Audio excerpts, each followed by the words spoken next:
এখানে উপস্থিত আছেন হায়াতের মানুষের খুব পরিচিত নারায়ণগঞ্জের সাবেক চেয়ারম্যান, নারায়ণগঞ্জ বিএনপির সাবেক সভাপতি, উপজেলা বিএনপির সাবেক যুগ্ম সাধারণ সম্পাদক মোহাম্মদ আলী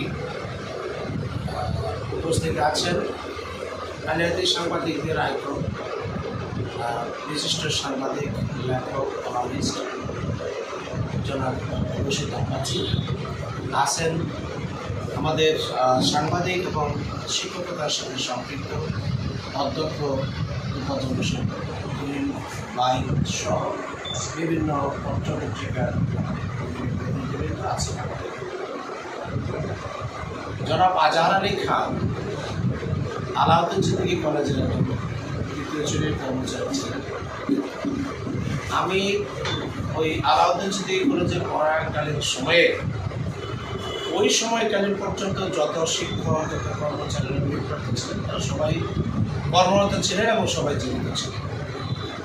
বর্তমান সময়ে আমরা দেখতে পাচ্ছি, বিভিন্ন নিউজে দেখতে পাচ্ছি যে ওই সময়ের যারা কর্মচারী ছিলেন তারা একে একে মৃত্যুবরণ করছে এবং আমি সেদিন দেখতে পেলাম যে আচ্ছা, আমি ওই কলেজের একজন ছাত্র ছিলাম, কর্মচারী ছিলেন। আঞ্চলিকতার ব্যক্তিগত তিনি আমার এলাকারই একজন মানুষ। তিনি এমন একজন মানুষ ছিলেন, চলতেন, কথা বলতেন খুব কম। এটা আমরা হয়তো অনেকে খেয়াল করেছেন, কথা বলতেন খুব কম আর কাজ করতেন বেশি। ধরে এক কলেজের এই প্রান্ত থেকে ওই প্রান্ত তিনি কাজ করতেন এবং এই যে কোনো দায়িত্ব প্রিন্সিপাল সাহেব দিতেন বা কলেজের কর্তৃপক্ষরা দিতেন, সেগুলো অত্যন্ত নিষ্ঠার সহিত তিনি পালন করতেন এবং এত ভদ্র, এত অমায়িক এবং কারোর সাথে তার কোনো সময় তর্ক বিতর্ক দ্বন্দ্ব হতো। আমি ওই আলাউদ্দিন সিদ্দিকী কলেজে ছাত্র হোস্টেলে থাকতাম।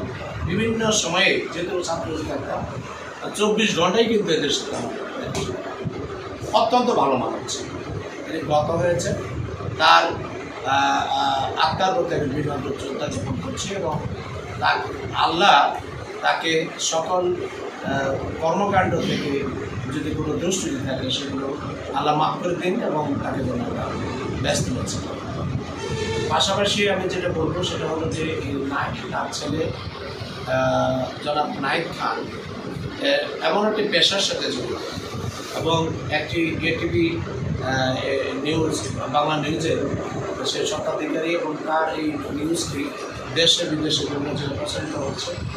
দেশের মানুষের জনস্বার্থে যে সকল কর্মকাণ্ড সেগুলো তিনি প্রচার করছেন এবং এর মধ্য দিয়ে আমি মনে করি জনগণের অনেক উপকারে আসতেছেন, ভালো কাজের সাথে সম্পৃক্ত হচ্ছে এবং তার প্রতি সেই মানুষগুলোর দোয়া থাকে।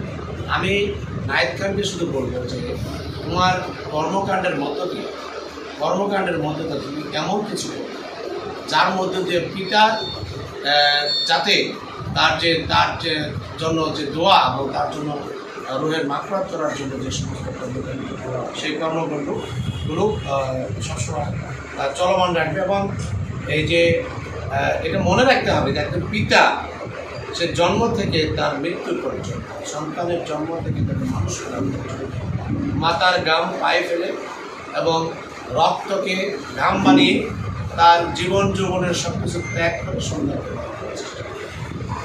এবং তারপরে হয়তো সেই সন্তানটি হয়তো ভালো মানের একটা উচ্চ স্তরে পৌঁছে যায়।